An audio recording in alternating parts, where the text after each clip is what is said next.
الحمد لله وكفى وسلام على عباده الذين اصطفى أما بعد فأعوذ بالله من الشيطان الرجيم بسم الله الرحمن الرحيم فاسألوا أهل الذكر إن كنتم لا تعلمون۔ آپ حضرات جو تفسیر پڑھ چکے ان میں کچھ سوالات تھے، ان سوالات کے جوابات ہوں گے۔ ایک سوال تو یہ ہے کہ صحابہ کا ایمان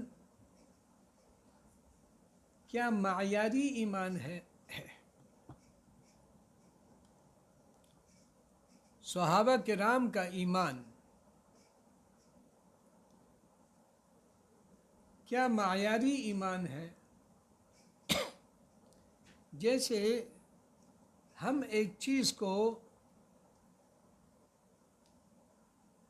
سمجھنے کے لیے کسی چیز کو معیار قرار دیتے ہیں، کھسوٹی قرار دیتے ہیں۔ مثلا کسی بھی چیز کے صحیح و غلط ہونے کے لیے آپ نے کیا کرنا ہے؟ آپ نے دیکھنا ہے کہ اس شخص کی بات قرآن اور حدیث کے مطابق ہے یا نہیں۔ تو قرآن و حدیث کیا ہو گیا؟ معیار ہو گیا۔ اسی طریقے سے صحابہ کرام اتنے عظیم لوگ ہیں کہ وہ حضور صلی اللہ علیہ وسلم کے شاگرد ہیں۔ اب ان کی عبادت ہو یا ریاضت ہو یا سخاوت ہو یا جرت ہو یا تلاوت ہو یا عدالت ہو یا دیانت ہو یا امانت ہو، وہ سب میں انہوں نے نبی سے تربیت حاصل کی ہے۔ کس سے کی ہے؟ نبی کریم صلی اللہ علیہ وسلم۔ تو ان کے ایمان کو اللہ نے معیاری قرار دے دیا کہ آپ کا ایمان اگر ان کی طرح ہے تو آپ کا ایمان صحیح ہوگا۔ اتنے بڑے لوگ تھے۔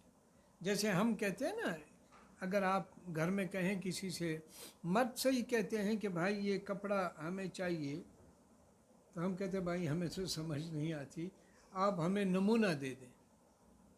پھر ہم دکان والے سے کہتے ہیں ایسے چاہیے، ایسے کپڑا، ایسے رنگ ہو، ایسے کپڑا ہو اور ایسی چیزیں ہوں۔ تو اللہ کو ایمان چاہیے کیسے؟ جیسے صحابہ کا وَإِذَا قِيلَ لَهُمْ آمِنُوا، جب ان سے کہا جاتا ہے ایمان لاؤ، کن سے؟ لوگوں سے، منافقین سے، مشرکین سے، کفار سے۔ آمنوا، ایمان لو، کما آمن الناس، جیسے کہ یہ صحابہ لوگ جو ہیں یہ ایمان لائے۔ تو اس سے پتہ چلتا ہے کہ صحابہ کرام کا ایمان اتنا زبردست ہے کہ وہ ہمارے لیے ایک نمونہ ہے کہ ہمارا ایمان ایسے ہوگا، ہماری نماز ایسے ہوگی، ہماری اثار ایسے، ہماری قربانی ایسے، یعنی سب ایسے ہوں گے تو وہ اللہ کو قبول ہے۔ سمجھ آ گئی بات؟ پھر ایک سوال ہے کہ صحابہ کرام کو انہوں نے بے وقوف کہا، یہ تو ان کی نظر ہے نا۔ اب میں نے کالے چشمے پہنے ہوں گے تو سارے مجھے کالے نظر آئیں گے، تو تھوڑی وہ کالے ہیں، یہ تو میرے چشمے ہیں، میری نظر کا مسئلہ ہے۔ کسی کی نظر کمزور ہے، کوئی نظر نہ آئے اور وہ کہے یہاں تو کچھ بھی نہیں، یہ تو آپ کی نظر کا مسئلہ ہے۔ انہوں نے کہا کہ صحابہ بیوقوف ہیں۔ ظاہر ہے کہ وہ جب وہ نبی کہتے کہ آپ چل پڑیں تو جسم بھی کٹ رہا ہے، مال بھی چھوٹ رہا ہے، اپنے علاقوں کو بھی چھوڑ دیا، تو ان کو یہ تو بیوقوف لوگ ہیں۔ اللہ نے کیا جواب دیا؟ الا، خبردار، کان کھول کے سن لو، انہم ہم السفہاء، وہ بیوقوف ہیں۔ کس نے جواب دیا؟ اللہ نے۔ کن کو بیوقوف کہا؟ جو صحابہ کو بیوقوف کہہ رہے تھے۔ پھر سوال ہے کہ خطاب کتنے قسم کا ہے؟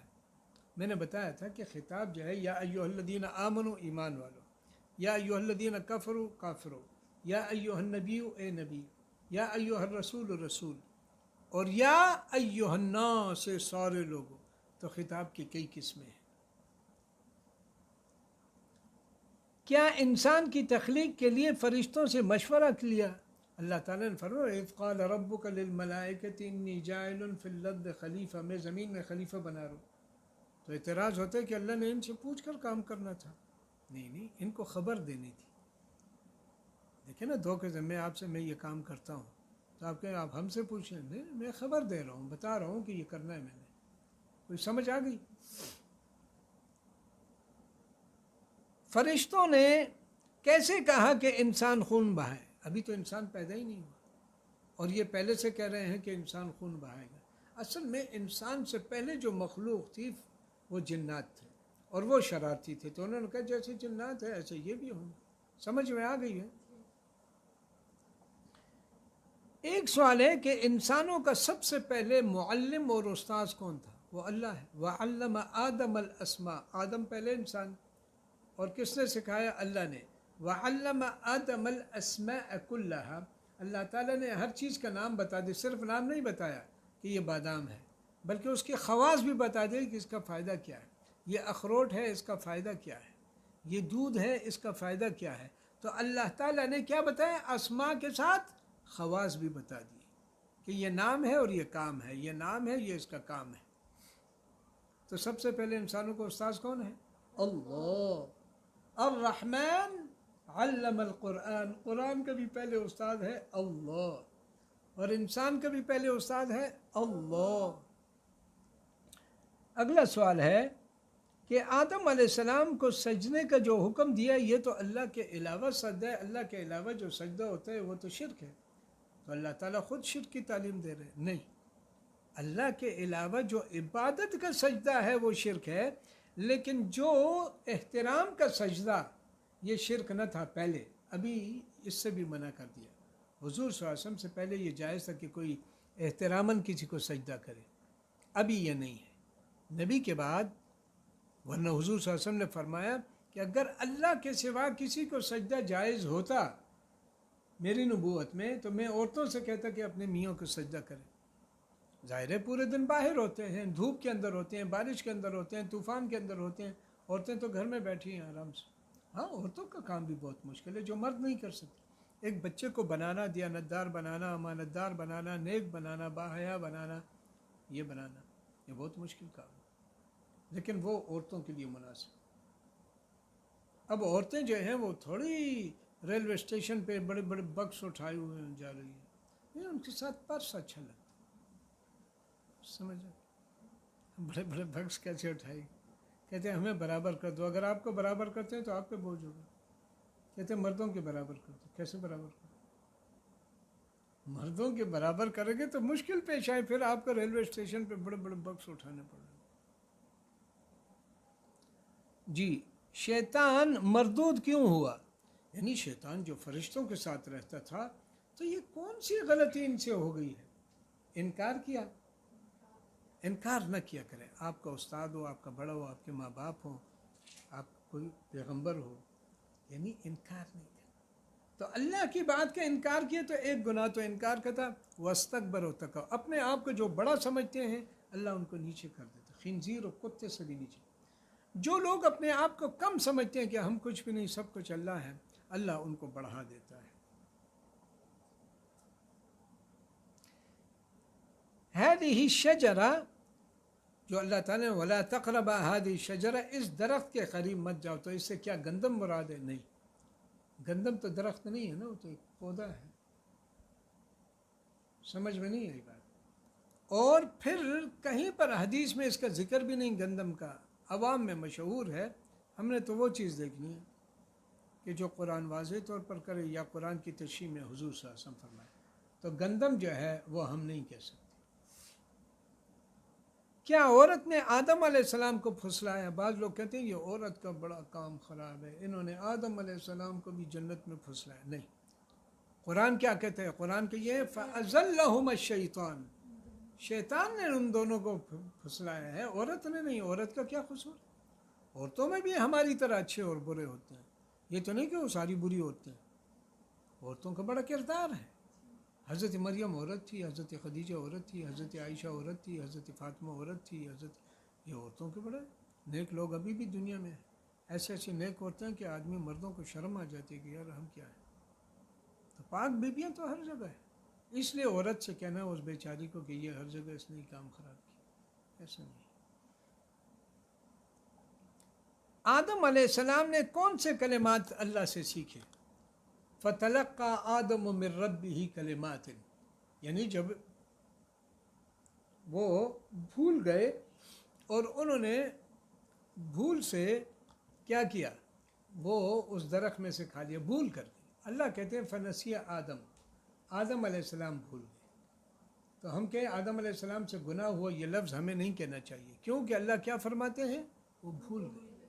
فنسی آدم ولم نجد لہو عزما، ہم نے ان کے ارادے کو نہیں پایا تھا۔ تو دیکھیں اللہ تعالیٰ صفائی بیان کرے اور ہم ان کی برائی بیان کریں۔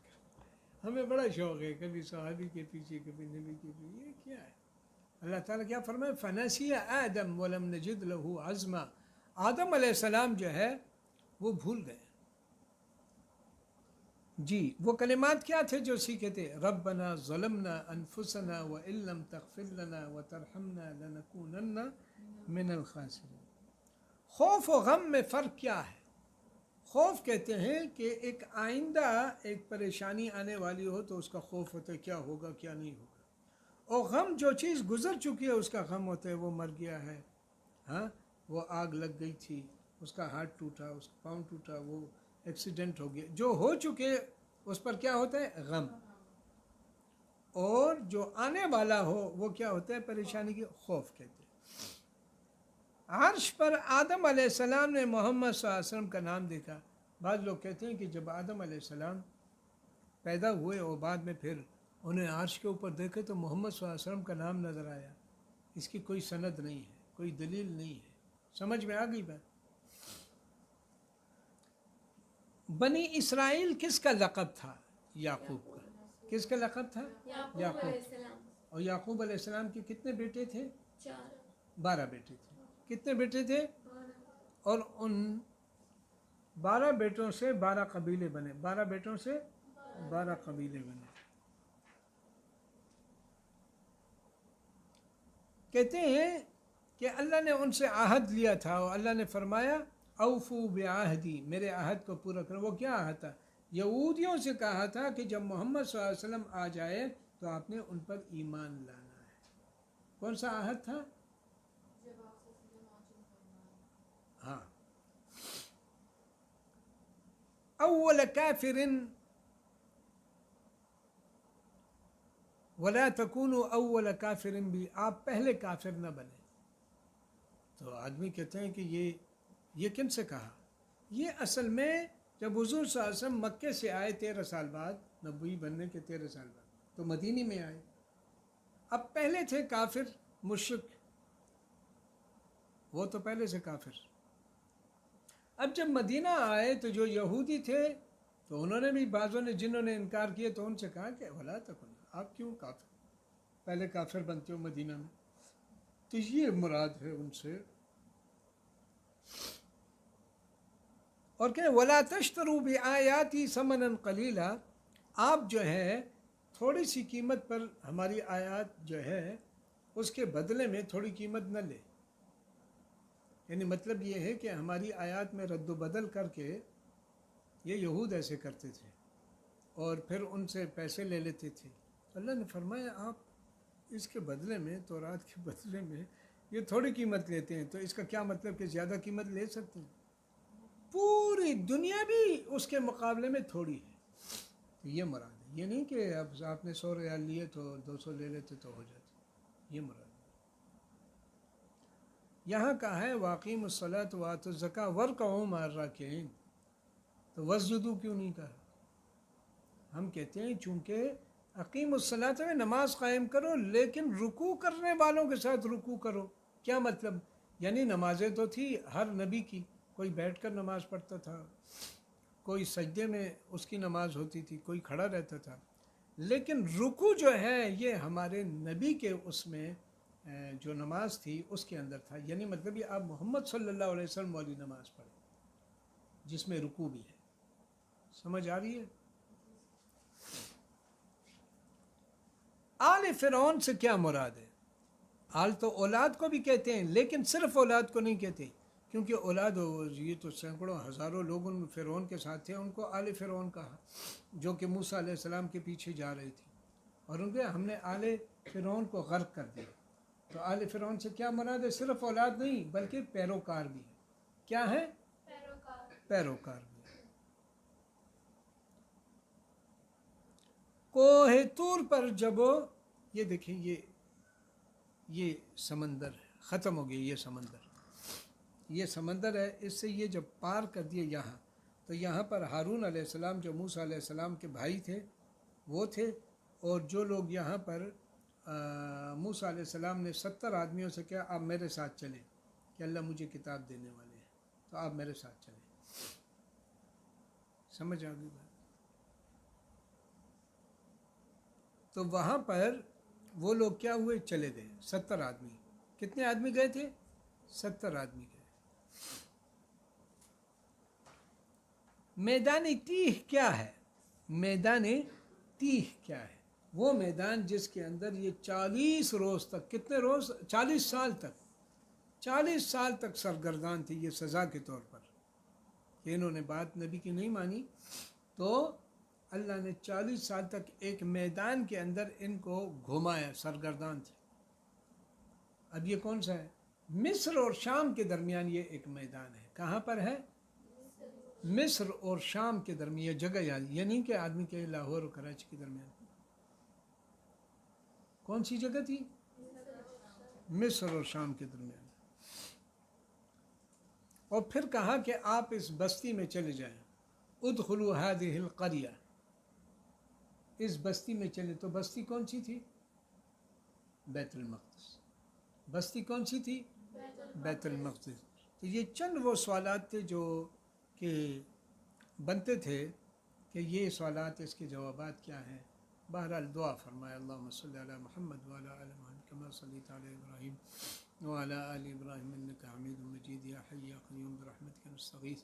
اللہ ہم سب کو دین کا خادم، دین کے داعی، دین کے سپاہی بنا دے۔ اللہ ہمارے دونوں جہان گلے گلزار بنا دے حضور صلی اللہ علیہ وسلم کے نقش قدم پہ۔ اللہ ہم سب کو معاف فرمائے، ہمارے گناہوں کو، خطاؤں کو، قصوروں کو، لغزشوں کو معاف فرما دے۔ وصلی اللہ تعالی علی خیر خلقہ محمد وآلہ وصحبہ اجمعین۔ منك عفوا فاعف عن ذنبي وحقق لي مرادي